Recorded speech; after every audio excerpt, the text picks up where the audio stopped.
Mesdames, Messieurs, le journal sur CamNews 24, bienvenue. Le sommet de cette édition, grippe aviaire, une lueur d'espoir pour les agriculteurs du Cameroun. Le ministre de l'Élevage, des Pêches et des Industries animales vient de recevoir de l'Organisation des Nations Unies pour l'alimentation et l'agriculture et de l'ambassade d'Israël du matériel pour la riposte contre le virus H5N1.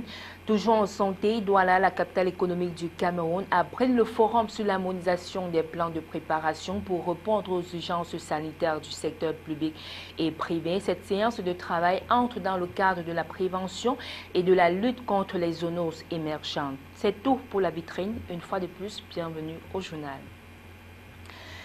Lutte contre la grippe aviaire, le Cameroun bénéficie du soutien de la République d'Israël et la FAO. L'ambassadeur de la République d'Israël, accrédité à Yaoundé, son Excellence Rangidor, et le représentant résident de la FAO au Cameroun ont conjointement procédé ce mercredi 13 juin 2016 à la remise d'un important don de matériel destiné à la lutte contre la grippe aviaire dans notre pays. Les détails avec Salomon Foyer, Marcel Vondaben, Colin Bekatal. C'est l'esplanade du laboratoire national vétérinaire annexe de Yaoundé qui a servi de cadre à la remise officielle et solennelle d'un don de matériel destiné au renforcement du dispositif de lutte contre la grippe aviaire au Cameroun. Ce don conjointement remis par la République d'Israël, représenté par son ambassadeur, son Excellence Rangidor, et l'Organisation des Nations Unies pour l'alimentation et l'agriculture, par sa représentation du Cameroun, était constitué d'un lot de matériel de protection pour des personnes, des kits de nettoyage et de désinfection, du matériel de communication et d'un important stock de produits et matériel de laboratoire. Il est à rappeler que l'épidémie de grippe aviaire de type H5N1 avait été déclarée au Cameroun le 23 mai 2016 dans la ferme avicole de Mvogbeti à Yaoundé. Elle avait décimé des dizaines de milliers de volailles dans ses cheptels, entraînant la propagation du virus dans d'autres villes du Cameroun. Outre le département du Mfundi, considéré comme épicentre de la maladie, plusieurs foyers de grippe aviaire ont pour ainsi dire été découverts dans les départements de l'Anvila, région du Sud, Cameroun, le Nkunki et la Mifi dans la région de l'Ouest. L'éradication de la maladie fut la principale option prise par le gouvernement du Cameroun. Plusieurs mesures furent prises pour limiter les dégâts allant jusqu'à la fermeture des marchés à volailles dans des zones sinistrées. À ce jour, les pouvoirs publics déclarent la situation sous contrôle. L'interdiction de vente des poulets a été levée dans la région du Sud. Les partenaires au développement voudraient accompagner le Cameroun dans sa croisade contre le virus H5N1 et se proposent par ailleurs d'aider notre pays dans ses efforts de relance de la filière avicole qui accuse des pertes de plus de 10 milliards de francs CFA. Des documents ont été émis, notamment un système de contrôle sanitaire officiel des œufs est disponible et fera l'objet de toute l'armature réglementaire que le gouvernement mettra en place. Un travail de fond est en train d'être fait pour que l'aviculture camerounaise garde sa place de leader en Afrique centrale et leader dans la zone de la CES. Notre contribution, c'est pour renforcer les capacités du laboratoire, des services vétérinaires, en accompagnement du gouvernement pour faire face à la situation. Et Dieu merci, je peux aujourd'hui dire que le gouvernement, avec l'accompagnement des partenaires, a pris les bonnes dispositions. On peut dire que la situation est sous contrôle actuellement. Et avec l'engagement du gouvernement, je pense qu'on est dans une dynamique où assez rapidement, cette situation sera contenue et même éradiquée. Un don de plus, mais pas de trop. Douala vient d'abriter le forum sur l'harmonisation des plans de préparation pour répondre aux urgences sanitaires du secteur public et privé. Les travaux rentrent dans le cadre du programme national de prévention et de lutte contre les zoonoses émergentes. Le point avec Justice Totom, Josué Ngonga. Ce n'est pas un secret que les villes de Limbé et de Yaoundé accueilleront bientôt les rencontres de la CAN féminine de football avec Douala comme zone de transit entre les sites retenus pour l'occasion. Du forum sur l'harmonisation des plans de préparation et réponse aux urgences sanitaires du secteur public et privé qui vient de se tenir à Douala dans la capitale économique du Cameroun, l'on retient que cette grande messe sportive de portée internationale va générer non seulement des regroupements massifs des populations, mais aussi un accroissement du trafic des hommes et des biens entraînant des risques majeurs pour la sécurité sanitaire des populations. Au regard des enjeux de la préservation de leur santé et du tissu socio-économique, il paraît urgent de mettre en place une stratégie nationale concertée de préparation des événements de santé publique, impliquant aussi bien des partenaires gouvernementaux que le secteur privé, selon l'approche globale et coopérative. Le Cameroun fait face à un certain nombre de situations d'urgence sanitaire, c'est-à-dire quoi? C'est-à-dire des situations où des populations peuvent mourir en grand nombre et où on peut perdre nos biens. C'est ça qu'on appelle les urgences sanitaires. Et on a remarqué que pour faire face à ces urgences sanitaires, au niveau de l'État, tous les intervenants doivent être ensemble pour pouvoir agir, à savoir les forces de défense, les forces au niveau de la santé publique, sous la coordination en général de l'autorité administrative. Mais non seulement des partenaires de l'État, mais aussi des partenaires très importants qui sont ceux du secteur privé. Donc l'idée aujourd'hui, c'est de s'asseoir entre nous, partenaires de l'État, et entre les partenaires du secteur privé pour qu'on planifie, pour qu'on s'organise, afin que le jour où nous faisons face à une urgence de santé publique, que notre action puisse être coordonnée. Il était important de noter que les événements de santé publique ne se caractérisent pas par leur apparition subite, leur forte amplitude et des conséquences pouvant traduire entre pertes de vies humaines ou animales, avec un impact social, économique et financier significatif. D'où l'importance d'une harmonisation de la qualité des urgences au Cameroun et un plan de gestion soigneusement élaboré. Le projet de loi portant code pénal adopté le mois dernier au Parlement a encore fait courir la presse ce mardi à Yaoundé. C'était à la faveur d'une communication donnée par le ministre d'État, ministre de la Justice, garde des Sceaux, Laurent Isso, s'est étendu sur les points qui ont provoqué la polémique au sein de l'opinion afin de lever les équivoques. Davantage de précisions avec Donna Anouzoua.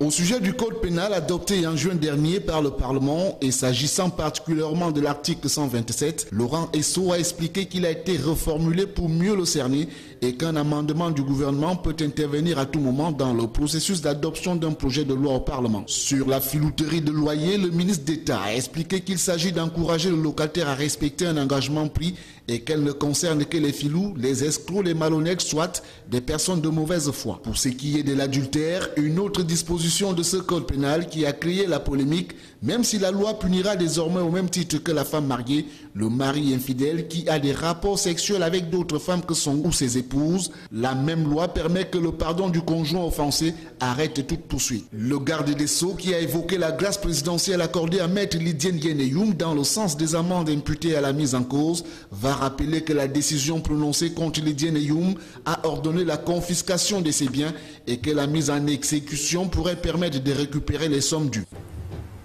Une fois qu'on a fini d'exécuter la décision de justice, si les montants ne sont pas remplis, il reste toutes les procédures civiles qui nous permettent de récupérer les fonds. Toutes les procédures civiles. C'est-à-dire que si on va au-delà de ce qui a été prononcé par le juge, parce que la juridiction ne s'adresse qu'aux biens saisis. Les autres biens qui n'ont pas été saisis vont faire l'objet de poursuites civiles. Aussi va-t-il rappeler à l'assistance que le mécanisme judiciaire qui sort Maître Lydienne Youm de prison ne saurait être perçu comme une entorse à la loi. Ce pouvoir est reconnu au président de la République par la loi fondamentale. J'aimerais que tous les Camerounais comprennent bien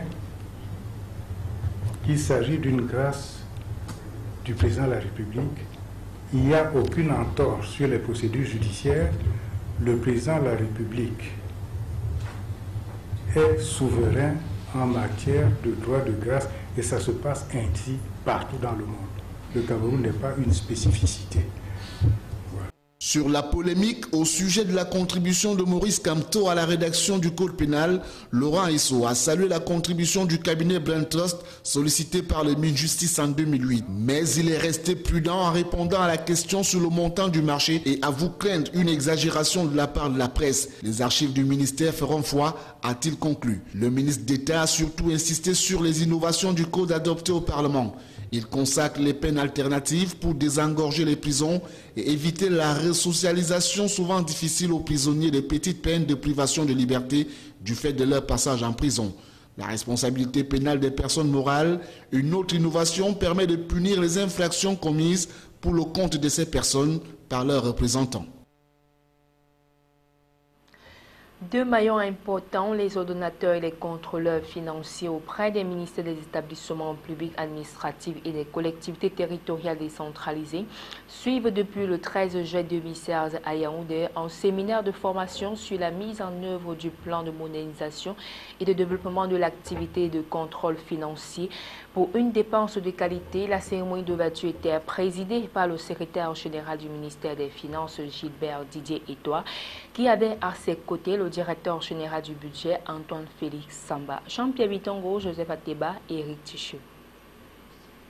La poursuite de la mise en œuvre des réformes engagées sur les finances publiques dans les volets budgétaires, financiers, comptabilité matière et la recherche systématique de la performance telle que prescrite par le régime financier de l'État exige que les personnels du ministère des Finances en général et singulièrement les contrôleurs financiers et les ordonnateurs des crédits publics aient une parfaite connaissance de leur rôle, de leurs attributions et du cadre juridique de leurs activités respectives, ce d'autant plus que ces deux maillons entretiennent souvent des rapports conflictuels qui plombent parfois la bonne exécution des budgets publics. Depuis 2007, le Cameroun est inscrit dans la dynamique de la performance.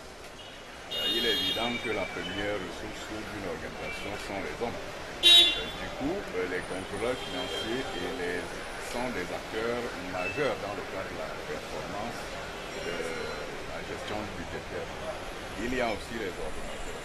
Il va sembler donc important que, puisqu'il y a des mutations dans les différents départements ministériels, que de temps en temps, on puisse renforcer les capacités de ces acteurs pour que nous puissions effectivement atteindre l'impératif de performance qui aujourd'hui est un objectif et une nécessité pour que nos administrations. À en croire le secrétaire général du ministère des Finances, la plupart des récriminations enregistrées à l'encontre des contrôleurs financiers, gendarmes de la gouvernance financière, budgétaire et de la fortune publique et des ordonnateurs trouvent en partie leur justification dans la qualité parfois médiocre des capacités professionnelles de ces acteurs qui, par conséquent, ne jouent pas chacun son rôle tel que défini par les tests en vigueur. Ce séminaire qui s'achève le 15 juillet 2016 se propose d'apporter des outils devant permettre aux différents intervenants de la chaîne budgétaire de jouer véritablement leur rôle à travers le renforcement au maximum de leur capacité professionnelle. Nous voulons que la dépense, qui aujourd'hui est bien orientée, c'est-à-dire élaborée sous forme de programmes visibles avec des indicateurs de performance, des objectifs clairs, que cette dépense-là puisse réellement atteindre ces objectifs.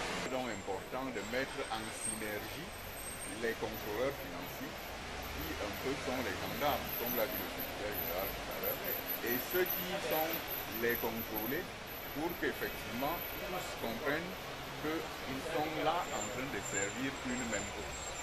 C'est un peu ça l'objectif que nous voulons atteindre dans le cadre. Vivement que la meilleure compréhension du rôle des uns et des autres puisse aboutir à une fluidité dans la régularité de l'exécution de la dépense publique. Direction extrême nord du Cameroun, les travaux ouverts à Koza dans le département du Mayo-Tsanaga étaient consacrés au traditionnel comité de coordination du maintien de l'ordre. Il était aussi question lors des assises de dresser le bilan de santé de la région au cours des 6 derniers mois. Reportage. En ouvrant les travaux consacrés au traditionnel comité de coordination du maintien de l'ordre SECO, à Koza, Midia Wabakari, le gouverneur de la région de l'extrême nord, a rappelé que les présentes assises constituent un moment de concertation et d'échange en vue d'une synergie d'action entre les autorités administratives responsables en chef de sécurité et du maintien de l'ordre public dans leurs circonscriptions respectives. Il a été question pour le patron de cette région de revisiter les différents problèmes ayant émaillé ce territoire ces 6 derniers mois, tant sur le plan politique, social, administratif, sécuritaire que frontalier et transfrontalier. Il ressort sur le plan sécuritaire que les 6 derniers mois n'ont pas été un long fleuve tranquille. À ce sujet, le gouverneur a épilogué sur les menaces réelles que fait peser la secte Boko Haram sur le territoire avec des incursions meurtrières prières favorisant l'afflux des réfugiés nigérians et des déplacés internes. Midian Wabakari a, à ce sujet, engagé les uns et les autres à collaborer avec les forces de défense et de sécurité pour contrer toute attaque terroriste. Sur le plan social, le numéro 1 de la région s'est félicité du bon déroulement des examens officiels sur toute l'étendue de la région. Il s'est penché sur la problématique des échecs aux examens scolaires. S'agissant du cas spécifique de l'extrême nord, Midian Wabakari a aussi apprécié la vaste campagne de reboisement et la surveillance épidémiologique par des responsables sanitaires qui ont pu contenir certaines maladies comme le choléra et le paludisme. Le gouverneur a aussi fait le point sur la distribution des dons du chef de l'État aux quelques 75 000 déplacés internes du fait de Boko Haram. Il a fait le point sur les travaux de sécurisation des digues du lac de Maga et du fleuve Logone en cours d'achèvement dans le but de contourner les inondations qui menacent la région. Des exposés suivis des débats sont les travaux qui ont vu la participation des 6 préfets des départements, des autorités judiciaires, des responsables régionaux des forces de maintien de l'ordre et de toute la crème des chefs des services déconcentrés de la région. Mesdames, Messieurs, c'est ici que nous mettons un terme à ce journal sur Canus 24. Merci de votre fidélité.